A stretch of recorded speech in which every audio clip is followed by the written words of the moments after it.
Lucky Shot brings you this episode of the QA. It is the end of the month, which means it is time for the QA. This is the November 2020 edition of the QA. My name is Dave Tim for Guns and Tactics. Thank you guys very much for spending a few minutes of your day checking out this video, or maybe you're listening to this, whatever it is. I do appreciate you tuning in. And I have to say, I've said this before, but this time we have broken a new record. We've gotten 12 email questions, plus we have 2 questions from the comments for a total of 14, which is just crazy, which is crazy awesome. I love to see the QA growing. If you want to see your question on the show, the best way is to email us at the email address shown below. That is the QA@gunsandtactics.com. You can also leave comments. I try to do my best to check comments. Sometimes comments do get missed, so it's always best to email. That way the boss gets it, the boss forwards it to me, and it shows the boss that people are actually watching, which is always good and helps because it's the end of the year, so my performance review is coming up as well. So, like I have said before, you guys truly are the inner circle of the Guns and Tactics video community, in my opinion. You guys are the ones that are generally, I feel like the most consistent, the most people who watch and kind of tune in and engage and are watching content regularly. You know the content. You're great in the comments, answering questions from other viewers saying, hey, have you ever thought about this? And you guys are posting links to videos and answering. So I truly do appreciate it. And it's always awesome to see kind of the same names and regular viewers and stuff kind of pop in and check in either on the comments or sending in questions or whatever. So that is absolutely awesome. I love that. Before we get right to it, I'm going to ask you guys a question in what do you guys think of the appearance of the QA? I love my studio and my shop here for general videos. It's generally, well lit. It has a light colored backdrop, so like dark colored parts, contrast well. So I love the studio for general use. However, for the QA, I've experimented with changing it up. If you've watched some of the previous ones, I've changed like the color of the background. I've changed the key light, which is the main light, to kind of have more of a dramatic effect. Does it really matter? Do you really care? If so, let me know, and I'm gonna try to maybe come up with more of a signature look for the QA episodes. Right now I'm shooting at an angle a little bit, mainly because I have a huge mess off to my camera right, your camera right. I've been dealing with orders and all sorts of other stuff, but I wanted to try something a little different. So does it matter? If so, give me your feedback if you think it'd be cool to have kind of a different look or vibe. I've kind of looked at some of the other creators out there who kind of do some similar stuff. So your feedback, please. As always, if you have show requests or anything like that, please leave those in the comments, email me, whatever it might be. I do have good news. I was doing some cleaning and I found some ammo. So I found some 22 ammo. This is probably worth like, I don't know, 800 bucks. And I found some 223 and some 9mm rounds laying around, probably another $400 in current pricing. But the real kicker is I found these 9mm HST loose rounds. I found probably like 8 of them, and that's probably like, I don't know, in current climate today, like 200 bucks. So pretty sweet. All joking aside, I know ammo is getting really tough to get and really expensive. And some people have asked how that is going to affect my videos, and the reality is if I can't get ammo, it's tougher to do reviews. So I am going to be limiting the ammo used in certain reviews. I'm not going to be able to shoot as much, and that's just kind of a reality of the current situation. If I shoot all of my ammo reviewing one product and not have any ammo to review the next product, obviously that sucks for future videos. So I am going to have to ration ammo a little bit. I don't have an ammo sponsor, so it just is the way it is. I do have some industry connections that have been awesome with helping me still get a little bit of ammo that's been trickling in, and I do still have a decent amount of inventory. However, it's running low, and it's expensive to get if you can get it, and it's tough to get. So is that going to affect videos? It's probably going to reduce the amount of rounds I put through products before I can truly review them, because I don't like to just generally head out to the range for 1 or 2 days and then do my review. That's just not how I like to do things. So that's kind of my perspective on that. All right, let's get right to it. First question, actually I'm going to read the comments first, even though in the order they're going to be number 13 and 14 for the drawing. Just go with it. This one is from Thomas. I bought my first bolt-action rifle, a Savage Axis 2XP with a stainless barrel. Seems nice. There's a lot of negative about the Axis models online. He did order a chassis, buttstock grip. I'm wondering, even after installing, can I really expect to get much better shot? Hopefully, yes. So the chassis or the stock is going to be the foundation of the rifle, and the downside with some of those entry-level Savage rifles is it is a flimsy, kind of cheap stock that offers a lot of flexibility and a lot of inconsistency, so you can get some poor accuracy because of that. So improving to a chassis could help your accuracy because it's going to be more consistent and more rigid. So that is a great foundation to upgrade. Other things, if the trigger's not bad, run with it. You know, the action itself is what it is. You're not gonna be able to put a ton of time into it, a ton of money into it. It's just an entry-level action, so it might be a little heavy on bolt lift, it might be a little rough on cycling, but if it cycles reliably, just run with it, is the way it is. And then obviously the scope, I'm a big fan of putting good money into scopes. The optics, if you can put more money into the optics, you can see your target better off you will be overall. But yeah, I would run with it. I would get some good groups, see how it does, and obviously, again, I know ammo's tough to get, but hopefully it turns into a shooter for you. All right, this one is from Bob. Have I been banned from QA emails? Maybe, Bob. I really did not appreciate your insult to my singing. So, no, I'm just kidding. I have a good sense of humor. I have thick skin, literally, so I can handle it. I hope you liked the prepping AR for cold weather. That was his suggestion, I believe, and we did a video on that. I'll put a link up there. You can check it out. And yeah, so his question is, he has an AR with an 18-inch barrel that's a 1 in 7 twist. He's looking to build a new upper and would like to know why he might want a 1 in 8 or greater. Barrel twist rate, 1 in 9, 1 in 8, 1 in 7. It's referring to a full rotation in how many inches. So a 1 in 9 is a full rotation of the rifling in 9 inches. Obviously, a 1 in 7 would be less, and that can generally increase the accuracy with heavier projectiles. So like a 1 in 9 is generally good for 55, 62 grain. 1 in 8 will get you a little bit more. 1 in 7 could get you a little bit more. Now, obviously, every barrel is going to be a little different. Every barrel likes a different round. But generally speaking, my go-tos are 1 in 7, 1 in 8s, because I found that they'll shoot the lighter weight stuff really good, and they'll also shoot some of the heavier self-defense loads, hunting loads, target loads better as well, because they can stabilize those heavier projectiles. So I would go with a 1 in 7, a 1 in 8. Truth be told, most 1 in 7s that I have measured are more like 1 in 7.5. Some were even like 7 3/4, and there were some out there that were like closer to like 1.7, or excuse me, 1 in 7. But I would say 1 in 7, 1 in 8 will serve you really well, and especially with a shorter barrel too, that might be good. I didn't know what barrel length you're going to go with, but I would look at a 1 in 7, 1 in 8 twist. It's just a good all-around twist rate.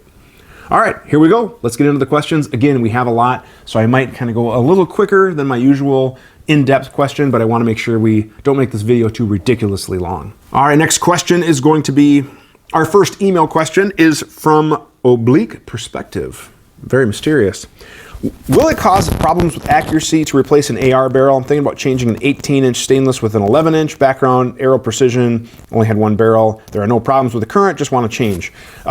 No, so obviously keep in mind, if you're going to go to an 18, from an 18 to an 11, could be considered an SBR unless you're going to do the pistol thing, so make sure you're following all legal rules, laws, all that stuff for your area, including NFA laws. So an 18-inch barrel generally is going to give you more velocity, obviously, than an 11. Accuracy could just be barrel to barrel. I've seen some short barrels, such as 10.5s, 11.5s, that are extremely accurate. However, they don't have a lot of velocity, so they could have issues at further distance. However, I've seen some very accurate barrels print some very nice groups at 100 yards, and there was actually others in the industry that agree with this theory and observation of mine. In fact, some of them even cite the science saying that a shorter barrel is stiffer and has less barrel whip, less harmonic influence, things like that. So it can be very accurate. Keep in mind, you're just going to be reducing velocity, so you could have less stable bullets downrange, so that could affect, you know, the accuracy at those distances. But if you are replacing it with a quality barrel, you're probably not going to have any issues. So just make sure you're installing it correctly and use good safety and mechanical concepts. You should be just fine. Number 2, even though, yeah, I know we answered the other ones, but I live in Salem. You've been watching for a long time, and my question is, what brand of pineapple soda do you enjoy that you load up on whenever you come to our corner of the world? Pineapple Fanta, the best pineapple soda ever. And for whatever reason, I cannot find it very often around Minnesota. Sometimes I'll come across a store that has it, but pineapple Fanta, yes. Like last time I was in the Pacific Northwest for TriggerCon, which is an awesome show. I was bummed that it got canceled, but in 2019 when I was there, I literally shipped back, I want to say like 2 cases, and my kids and I, we love it. It's our favorite soda, so yeah. If you're willing to ship some to me, let's talk, because I might make that happen. We could do a deal. Maybe I could, send you a round of two. We'll work something out. This one is from Kevin. Thank you for the good advice about safety selector and spring earlier this month. What have you found to be good muzzle brakes for Glock pistols? The barrel thread on the inferior half 28, that's American versus metric. I understand effective requires change the recoil spring. Balancing, I mean, this is like this long thing, so I'm kind of abbreviating it. Here's the issues he has. The erosive effects, set screws always fail, Loctite and rock set are useless, muzzle brakes turn loose without a crush shim, concentricity is lost, so it could impact. Yeah, all legit concerns that could happen. Here's the deal. I haven't found any Glock handgun brake that has just made me want to go, yes, I'm getting this on all of my stuff. I just haven't, because in order for a handgun brake to be more effective, you generally need to use hotter ammo, so it actually has that energy to disperse and break to reduce that felt recoil. On most practice ammunition, you're not going to feel much of a difference, which is what the majority of us shoot. However, those that have used like the agency system, the killer system with that hotter ammo have noticed some issues. And yeah, when I was at a range demo, I liked the killer comp, I liked the agency comp. However, I don't think there is a perfect mounting solution. Killer is a pretty good mounting solution. I would say arguably one of the best in the market right now. If you dimple the barrel or machine it, which I have a milling machine, so that wouldn't be an issue for me. So that would be one system that I would look at. But again, you're relying on some of the other things. So here's honestly what I would do is just buy more ammo. Yes, right now it's expensive. Practice, really work on that good solid grip for recoil management, and I would just get to the range more often if you can. I haven't found a comp that has made me want to replace all of my guns with comps or build, like the 19 with the comp to 34 length. I just shoot and I just run with it. So I wish I had a better answer for you, but I just haven't found a comp that is super great, making me want to yes, I'm going to buy it right now. Now, if you're a company out there that you have the next bang whiz comp, whatever, and you want to send one for me to try, I'll give you an open, objective assessment on it. But to date, I haven't found one that makes me want to go drop my money personally. So that's kind of my view on comps. Number 4 is from Dustin. What is a pre-fit barrel? And if you say a barrel that's pre-fit, I'll probably slap you upside the head. Well, it is technically a barrel that's pre-fit to an action. So you had your end quotes.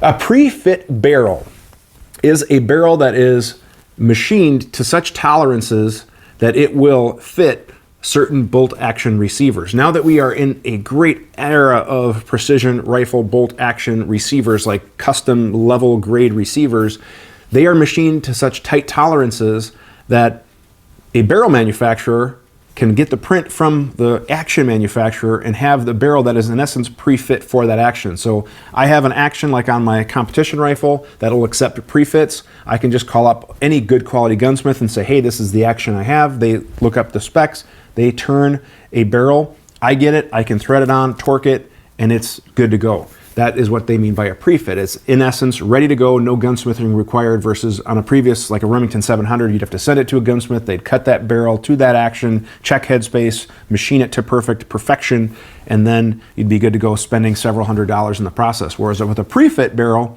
you buy the barrel, it's already machined to that action, and it's within like a couple thou. So you verify headspace, and it's good to go. So that is a pre-fit barrel. You do need to make sure if you are buying a pre-fit barrel that you have an action that will accept pre-fits, and most of them will tell you when you buy that action if it's good to go or not. And then obviously I would still recommend confirming with headspace gauges, but it's a pretty good time to be a precision rifle shooter. And where this is incredibly useful and where I see it being very popular is with competition precision rifle shooters. They're going through a barrel every 2 months-ish, give or take, depending on what round and how much they're shooting. And what's great is they just call their gunsmith and they say, hey, send me another 6mm Dasher barrel or 6 Creedmoor barrel or whatever it might be. And they thread off their old one, they thread on their new one, torque it to whatever spec that action has, or use the set screws and confirm with headspace, and they're good to go. So that is a pre-fit barrel, and they work great for the precision rifle shooters. This one is from Joe. Hi, Tim. Seriously, I thought we were behind this. My question is, what type of upgrades can I make a rifle shoot softer and flatter? JP silent buffer, upgraded bolt, gas block, I don't know. Thanks, Tim. Any insist will help from you. Any advice? I don't know. I already have great optics, love the channel. Side red dot. Yeah, he's referring to the Arasaka mount, which is awesome. You can check out the Arasaka offset optic mount first look video there, which is a great mount. All right. As far as what you can do to make it shoot softer and flatter, muzzle brake would help out. A comp of some type would definitely reduce the felt muzzle rise and felt recoil, as well as you could look at a JP silent captured spring system. That would have a little bit of a smoother feeling, and then if you were to get it to tune right, you could affect the mass and therefore the felt recoil. An adjustable gas block could also help because then you're reducing the amount of energy needed to cycle everything. Just kind of depends on how much gas your rifle has currently. So if you're looking for the easiest upgrade, muzzle brake or a comp, that'll reduce it right off the bat every shot. The downside is they are louder and more obnoxious, so therefore you could have issues with people around you not liking it. You want to make sure you obviously wear ear protection, and then depending on if you're ever planning on getting a suppressor, make sure you get a brake or whatever that might be compatible with your suppressor choice. And then you could also look at some of the other things, gas block and bolt carrier group. You could get a lighter weight one, but that's going to be more money. And then the silent captured spring system is a great system. I run that in pretty much all of my rifles. All right, this one is from Scott. Hello, Dave, not Tim. I use 2-point slings and struggle all the time. I like the forward mounted sling attachment. But then my forearm fights with the sling when I grab it around the handguard. The sling under my sport arm is seriously in the way and uncomfortable. If I reach under the sling with my sport arm, it's better. But is that proper technique? Is that a stupid question? No, it's not a stupid question, man. No stupid questions. In fact, one of the videos that I'm going to do based on my 2-point versus 1-point sling video, which again, you can find up here, which is actually like one of our most popular videos. Apparently people search for that, is I'm going to make a video on how to shoot with a 2-point sling or how to use a 2-point sling and various sling mounting options, various support, various hanging positions, support positions. So that's not a dumb question at all. And honestly, a lot of people have that. So I'm going to be making that video probably in the next month or two, kind of depends on when I can get out to the range, and then we'll kind of talk more about it. So look for that video coming up. But yeah, comfort, if you're mainly just using it as support, yeah, you can move it back so that way it doesn't interfere with your forearm, totally fine. And then if you did want to use it for support, you can wrap up and use it as a hasty support sling as well. So yeah, look for that. We'll go into a lot more details about that. Before we get to our next questions, let's thank our sponsor. LuckyShotUSA.com gives us a great option to buy gifts for yourself or the firearms enthusiast in your life. Their glassware is really cool and unique. They have all sorts of different cool gifts with real projectiles in that is made safe to drink from, of course. You don't have to worry about any toxic chemicals or metals or anything getting in your favorite beverage, such as pineapple Fanta, as mentioned earlier. And they just make a great conversation piece. They have all sorts of cool gifts for the favorite shooter in your life, or again, if you want to get something for yourself, no shame in that. You can also use our code to save yourself a little bit of money, and with the holidays coming up, these make great stocking stuffers, just because gifts or Christmas gifts for anybody in your life. Check out their webpage for all the cool stuff and use the coupon code shown on the screen to save yourself a little bit of cash. Again, thank you to our sponsor, Lucky Shot, for supporting this episode of the QA. All right, this one is from Dustin. For PRS shooting, what are the advantages of stocks versus chassis? Specifically, on stocks, why would one choose a butt hook or a bag rider, other than it's fun to say butt hook? It is fun to say butt hook. Actually, in one of my videos, I talked about the butt hook of the Grabo stock, and I said something like, in case you like a good butt hooking, or I made some jokes. A butt hook refers to the cut in the back of the stock for your support hand. So it has like a little cut here that you can kind of use to push the stock back into your shoulder.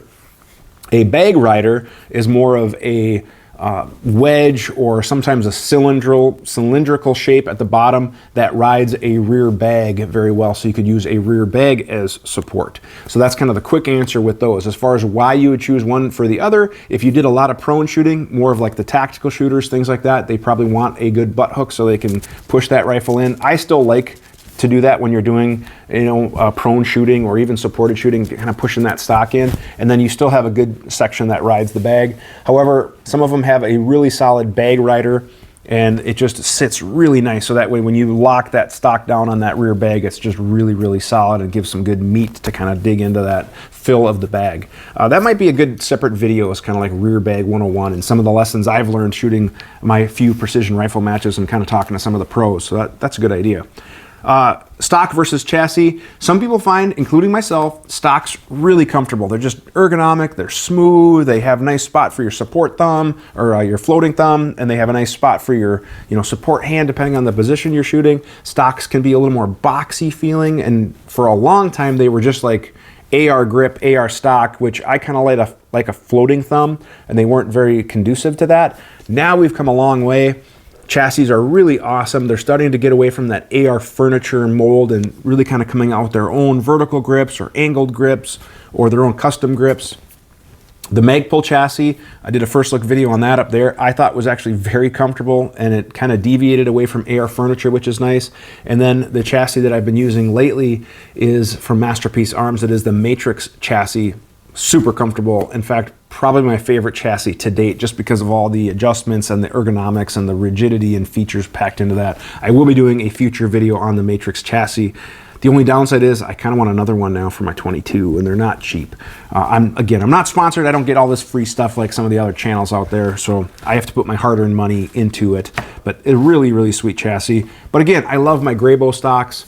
I've been super impressed with those. Macmillan, Manners, they all make nice stocks as well. So there's a lot of good options, really, really good options. I would encourage you to try to get to a match, ask some other shooters if you could lay behind their gun, kind of get a feel for what's comfortable for you. That's how I found about the MPA Matrix. I was talking to one of their shooters. I said, hey, can I get behind that? Can I dry fire it a little bit?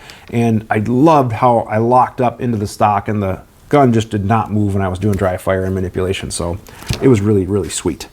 This one is from Paul. Why haven't you done more reviews with cans, silencers? Which cans do you own/use, and can we see some reviews? Of course. Actually, I do have a review coming out on the Dead Air Nomad Tie coming up. I just got back from a LE sniper class where I shot that.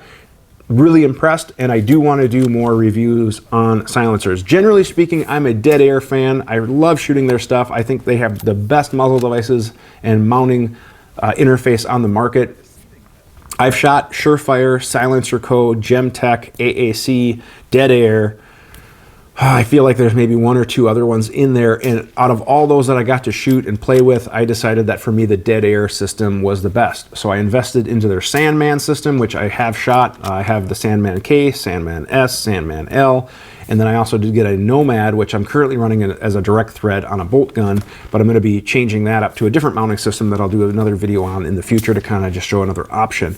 But yeah, I love shooting suppressed. It's not like Hollywood quiet, obviously, but I do really like it. It does help, and I think they are going to keep growing in popularity, assuming they're not determined illegal and whatever else by the new political situation, so we'll see how that works out. This one is from Miami Flux.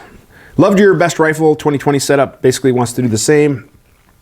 Is there a list of weapon parts and web pages that someone used to help someone build a rifle? Also, what advice could you give someone who's built his last 3 computers but doesn't know where to begin with this? Another rifle that you like the look of is the Thunder Ranch Edition from Arrow.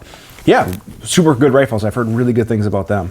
I'm a little biased. I do have a relationship with Rainier Arms. They do sponsor the episode from time to time, so I would highly recommend checking out Rainier Arms. Right now, inventory is tough. Demand is high.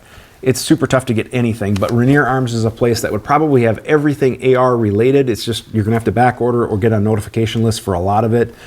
Otherwise, there's no shame in buying a complete rifle. One of the things that I looked at doing in the future was kind of a how-to build a rifle series, and it was actually maybe gonna be something I would look at selling, just because it would be a lot of production time and editing, and it would be a really good high-value tutorial, but I don't know what the market would pay for that. So maybe if you're interested in something like that, guys, leave a comment in the section below and say, hey, I would buy a how to build an AR video, kind of like a classroom. You know, there's other companies that do these online training videos, like a master class or whatever. How much would you pay for an hour-long video of how to build an AR from start to finish, including a lot of like tips and tricks and lessons learned, what tools you would need, good production value, good audio, good detail shots, whatever. That would be kind of a winter project just to see what you guys would think of that. So that's an idea. Otherwise, there are videos on how to put together a lower and upper. Some are better than others, so kind of weed through all that. Number 10. I watched your 509T video and had some questions as I purchased one for LE duty. Mounted it on a G17 with a C&H plate, matched it to a 7360 RDS. While the gun goes in and locks, the optic cover does not close. Do you know what model Safariland you were using in the video, and what height suppressor sights were you using with the 509T? Great questions. Suppressor sights, I was using suppressor height sights from Ameriglow. I can email you back with the model numbers. And then the holster that I was using was the 6360 RDS, which should be very similar to your 7360. I believe it's just a different security level, but I'll double check.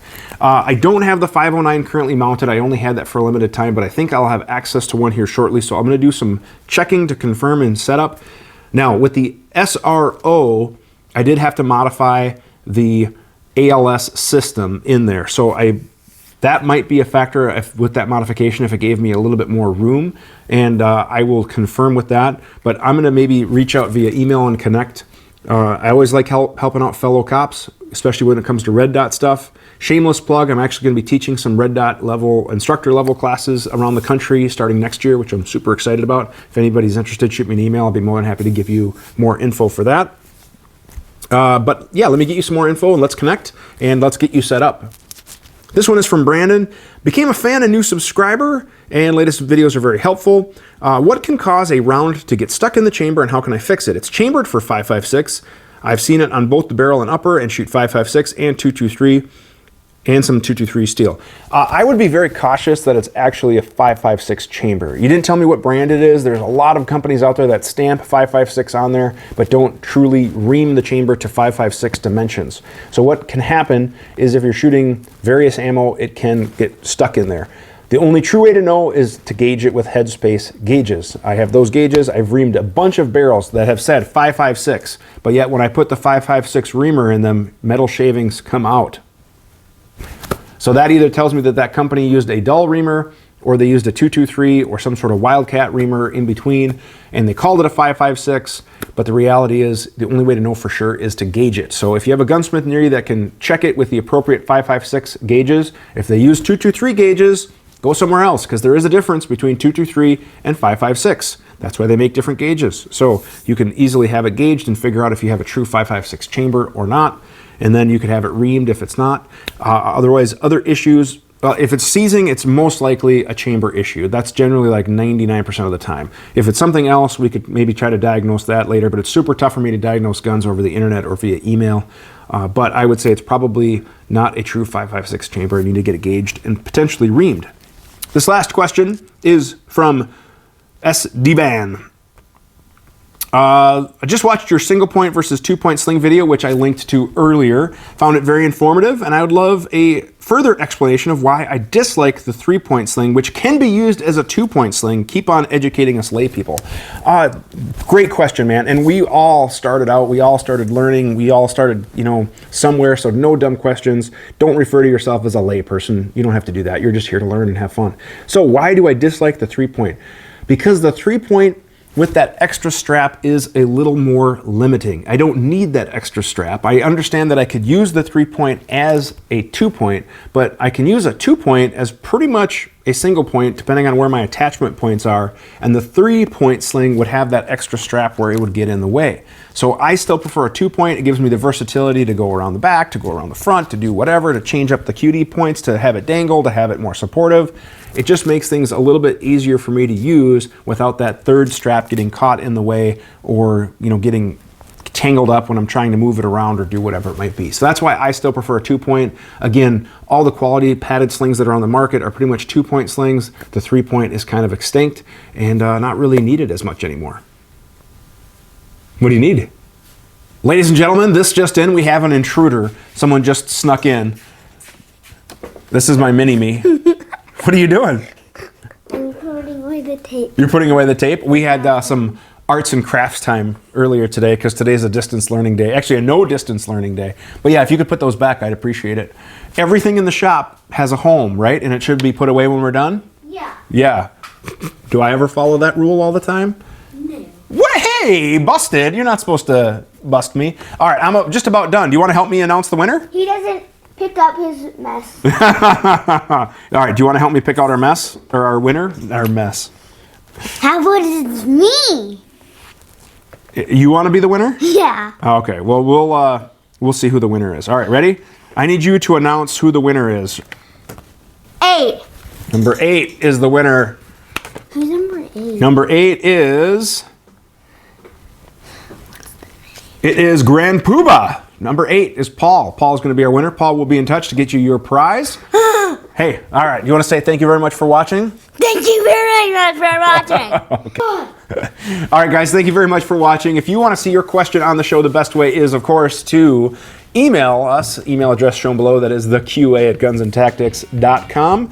Otherwise, you can leave a comment. And then, just for fun, I'm also going to be picking out 4 more random question askers, and I'm going to be throwing a few patches in the mail for you guys just because we had such a great showing of support for this episode. I want to make sure we get some love out for you guys. So that being said, I hope you have a happy holiday season. Next time I see you guys for a QA, it's going to be after Christmas. Thank you very much for watching, and have a great day.